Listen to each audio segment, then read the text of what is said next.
ወንድ ልጅ ሲያዝንና ሲያቀረቅረን አልወድም።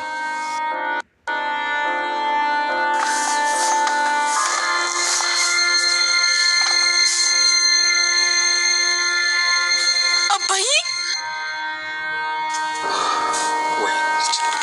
እውነት ነው አባዬ።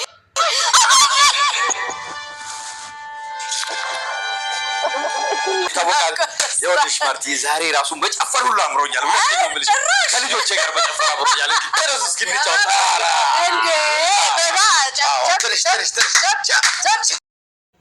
በጉጉ ሲጠበቅ የነበረው የዳጣና የአቶ ደረጀ ዲኤንኤ ውጤት ይፋ ሆነ። እንግዲህ አቶ ደረጀና ዳጣ ደስታቸውን መቆጣጠር አቅቷቸዋል። ማርቲስ በዚህ ጉዳይ ላይ ምን አለች የሚለውን እንግዲህ አብረን የምንመለከት ይሆናል። ሰላም ጤና ይስጥልኝ ውድና የተከበራችሁ የቻናል የቤተሰቦች እንዴት አላችሁ? በያላችሁበት ሰላማችሁ ይብዛ። ለዚህ ቻናል አዲስ ከሆናችሁ ሰብስክራይብ፣ ላይክ፣ ሼር እያደረጋችሁ ቤተሰቡን አበረታቱኝ ለማለት እወዳለሁ። እንግዲህ ተወዳጁን ዳጣ ድራማን ወደ እናንተ ይዤ መጥቻለሁኝ። በመግቢያው ላይ እንደተመለከታችሁት ደረጀና ዳጣ እንግዲህ ስቅስቅ ብለው የደስታ እንባ ሲያነቡ ተመልክተናል። ለዘመናት እንግዲህ የአባት ማንነት የቤተሰብ ጥያቄ ለ18 ዓመት የቆየ የአባትና የእናት ጥያቄ ለጊዜው የአባት ጥያቄ ዳጣ ተመልሶላታል። ይሄ ደግሞ ከምንም በላይ እጅጉን አስደስቷታል። አባትየውም ቢሆን እንቆቅልሽ ሆኖበት የቀረው የዳጣ ጎዳና ላይ በወንድሙ የተጣለችው ልጁ ምን ሆና ይሆን አለች ሞታ ይሆን እያለ ሲጸጸት ቢቆይም አሁን ላይ ግን በአጋጣሚ ፈጣሪ ጸሎቴን ሰምቶኝ ብለዋል። እሱም እንዳለው እንግዲህ ለዘመናት ሳለቅስበት ስጸጸትበት የቆየሁት ህልሜ ተፈቷል። ከዚህም በፊት አለች ወይ ሞተች፣ ከራሴ ጋር ስጣላ አንድ ቀን እረፍት ኖሮኝ አያቅም። አሁን ላይ ግን አንቺ ትክክለኛ ልጄ ከሆንሽ ደስታው ላንቺ ሳይሆን የበለጠ ላንቺ ነው። ምናልባትም ፈጣሪ ጸሎቴን ሰምቶኛል ማለት ነው በማለት እንግዲህ ዳጣ አንተ አባቴ ነክ ብላ መጀመሪያ በክፍል 1 እንግዲህ ወደ ቤት በመጣችበት ሰዓት ልጅ ከሆንሽ አንቺ የኔ ልጅ እውነት ከሆንሽ ደስታው ያንቺ ሳይሆን የኔ ነው፣ እኔ የምፈልገው ነው። ብዙ ጸጸት በውስጥ ያለ ብዙ የጭንቅ ሌሊቶችን አሳልፍ ያለው እውነት አድርጎት አንቺ የኔ ልጅ ከሆንሽ ፈጣሪ ጸሎቴን ሰምቶኛል ማለት ነው በማለት እንግዲህ ሳይረጋገጥ እየቆየ ዳጣ አቶ ደረጀ ቤት እንግዲህ የጓደኛዬ ልጅ ናት በማለት ነው እስካሁን የነበረችው። አሁን ላይ ግን ጊዜው ደርሶ የዲኤንኤ ምርመራው ተደርጎ ምርመራው ደግሞ ይፋ ሆኖ ሁለቱም በደስታ እንባ ተቃቅፈው ሲያለቅሱ እናያለን። የእውነት በጣም ደስ ይላል። ዳጣ ከምንም በላይ እንግዲህ ተደስታለች። መጀመሪያ ላይ ሁለቱም ፍርሃት ነበረባቸው። ልጄ ባቶኝስ የሚል ፍርሃት፣ እሷ ደግሞ ምናልባት አባቴ ባይሆንስ፣ ይሄ ታሪክ የሌላ ሰው ታሪክ ሆኖ ቢሆንስ፣ አሁን እንደዚህ ለምጃቸው ምንድን ነው ላረግ የምችለው የሚል ጭንቀትና ፍርሃት ሀሳብ ነበረባት። አባትየውም እንግዲህ ልጄ ካልሆንሽ እንደገና ሌላ ጭንቀት ነው በማለት የዲኤንኤ ምርመራ ካደረጉ በኋላ እንግዲህ ውጤቱን ለማንጣት ሲሄዱ ሁለቱም መኪና ውስጥ ሆነው ተጨንቀው ነበረ። ወረቀቱ ከመጣ በኋላም እንኳን ቶሎ ብለው ለመክፈት በጣም ተቸግረዋል። መኪና ውስጥ ዳጣ ግን በጣም ቸኩላለች። ያው ልጅ እንደ መሆኗ አቶ ደረጀም ሊከፍተው አልፈቀደም። ለተወሰነ ጊዜ እንግዲህ አቆይቶታል። ይሄ ደግሞ ፍራቸው ነው። ልጄ ባትሆንስ የሚለው ልጄ ባትሆን አንቺ ልጄ ባትሆኚ እኔም ላለቅስ እችላለሁ፣ ልከፋ እችላለሁ፣ አንቺም ደግሞ የሆነ የሚሰማሽ ስሜት ይኖራል። ምንድን ነው ማድረግ ያለብን ቢል እንግዲህ በቃ አባዬ ልጄ ካልሆንኩኝ አንተ ሆንኩኝ ዳጣ አለች አይሚን ውሃ አለች። ዳጣና ውሃ ይመሳሰላሉ ስለሚባል ነው ዳጣ ያልኩኝ ማለት ነው። ውሃ አለችልክ ኤቢም አለችልክ እያለችው ነበረ። እንደምንም እንግዲህ ዲኤንኤ ወረቀቱን ከታል አቶ ደረጀ ሲያየው እንግዲህ መኪናው ላይ ተደፍቶ ነበረ ሲያለቅስ የነበረው። በቃ አባዬ እያለች እንግዲህ በጉጉት እሷም እየጠበቀች ነበር። መኪና ውስጥ ነው ያዩት። እንግዲህ ቤት ውስጥ ማየት አልቻሉም። ሁሉም ሰው ቤት ስላለ የሁለቱ ሚስጥር ብቻ ስለሆነ ሚስጥራቸውን ደግሞ መኪና ውስጥ ሆነ ነው ማየት የፈለጉት። አሁን እንየው ብትልም እንኳን ቤት ከገቡ በኋላ አይ እኔና አንቺ ብቻ መኪናችን ውስጥ ሆነን መስኮት ዘግተን እዛው ነው ልናይ የምንችለው። እዚህ ብናይ የሚፈጠረው ነገር ስሜታችንን ላናቅ እንችላለን። ስለዚህ እዛ ነው በማለት እንግዲህ መኪና ውስጥ ነው ማየት የፈለጉት። መኪና ውስጥ ከታየ በኋላ እንግዲህ አቶ ደረጀ ለዳጣ እንኳን ሳይነግር እያለቀሰ ነበረ። የደስታ እንባ ነው ሲያለቅስ የነበረው። እኔ ወንድ ልጅ ሲያለቅስ አልወድም አባዬ፣ ምንድን ነው የተፈጠረው? ንገረኝ። በቃ ልጅ ካልሆንክ ልጅህ አይደለሁም ማለት ነው። ደግሞ እኮ አባት ለመሆን ግዴታ እኔ መውለድም አይጠበቅብም እያለች እሷ ከሱ ተሽላ የእሱን ማልቀስ ስታይ መጀመሪያ ላይ ደንግጣ ነበረ። በተመጨረሻ አንብቶ ነው ዞር ብሎ ልጅ ብሎ ያቀፋት። እንግዲህ በደስታ ነው ከመኪና ወጣ ስትዘል የነበረው።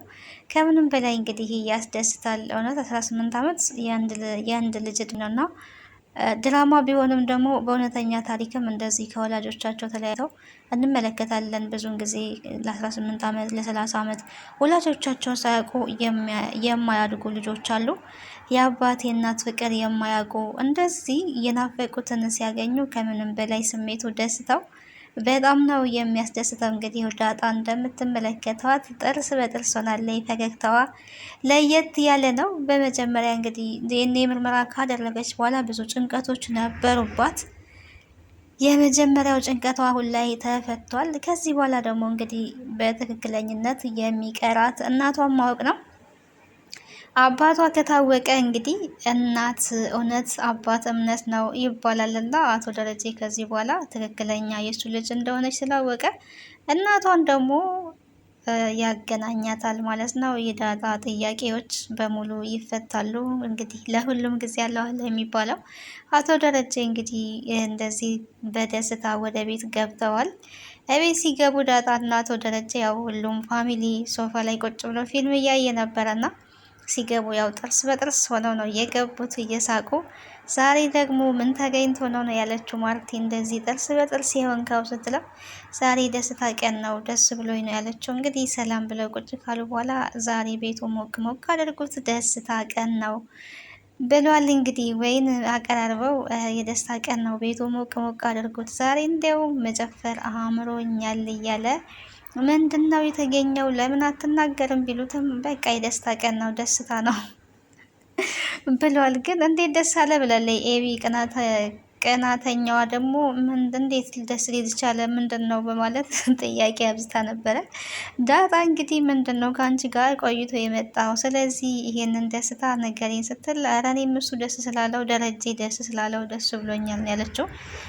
ጎበዝ ልጅ ናት ግን ጠንቃቃ። ደረጀ አባቴ የሆነ ነው ዛሬ ምናምን ብላ አይደለም የተናገረችው እና እንደ ልጅነቷ አይደለም። ያው በሳል ናት። ህይወት ብዙ ነገር አስተምሯታል። ነገሮቹን ቶሎ የምትቀይስበት መንገድ በጣም ያስደንቃል። የሆነ የቤቱ ሰላም እንዳይደፈረስ የምታደርገው ነገር እሷ አሁን በደስታ ያለችው እኔም የተደሰትኩት ደረጀ ስለተደሰተ ነው ያለችው እና እሱ አባዬ ስለተደሰተ አንቺም ደስ ይልሻል ማለት ነው ስላት ነበረ ናታን።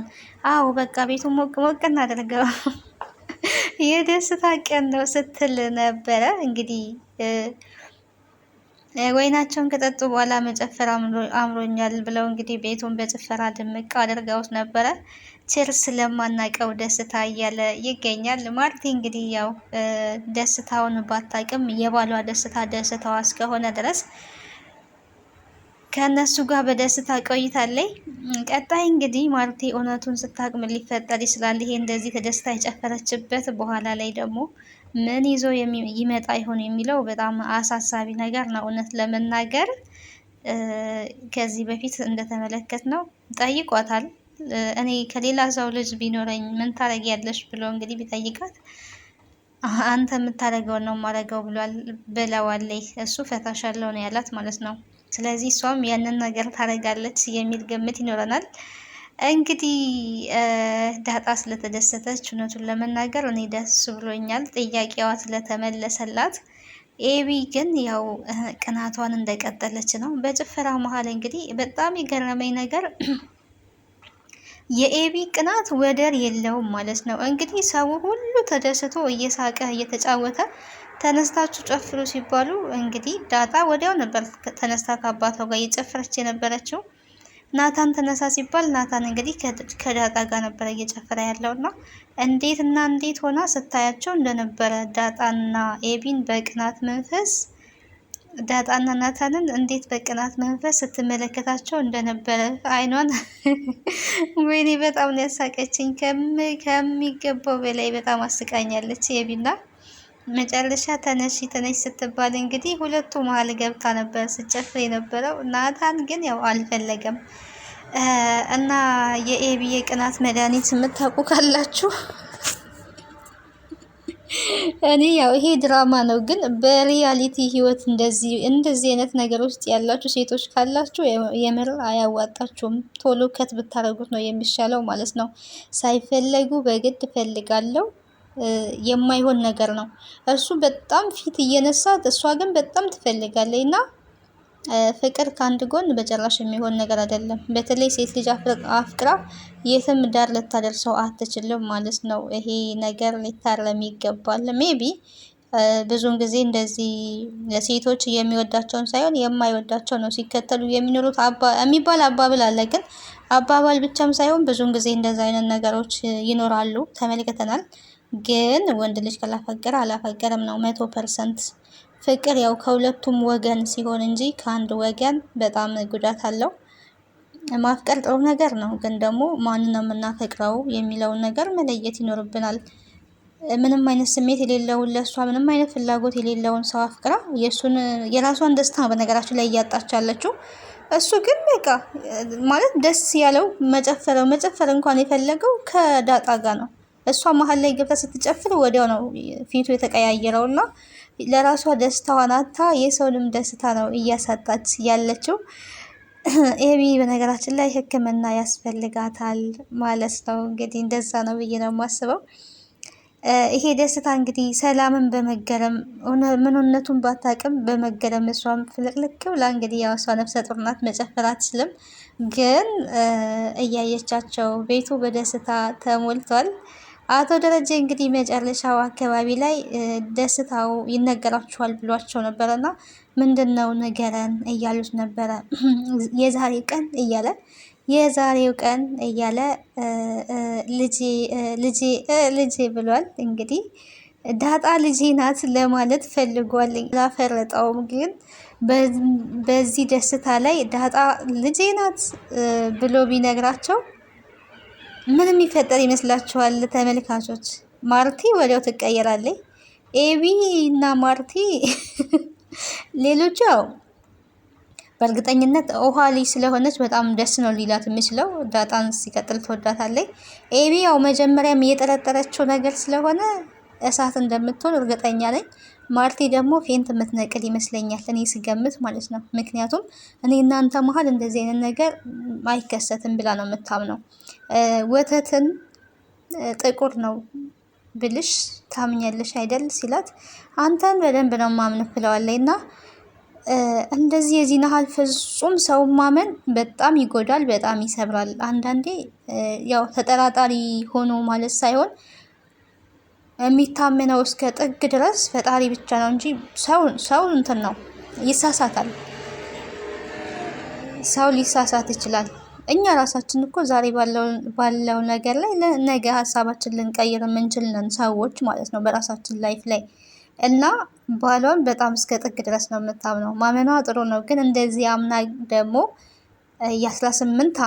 ከ18 ዓመት በፊት የነበረ ታሪክ ዛሬ ላይ መጥቶ ስትሰማው ፌንት ትነቅላለች ብዬ አስባለሁ ማርቲ።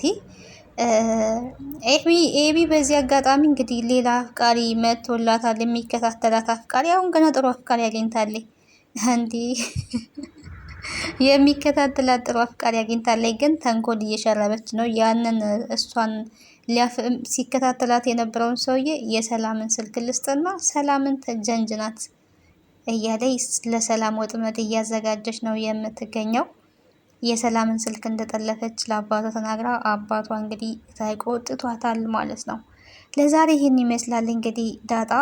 ቀጣይ ክፍል ይዘን እንመጣለን። ቸር ሰንብቱ።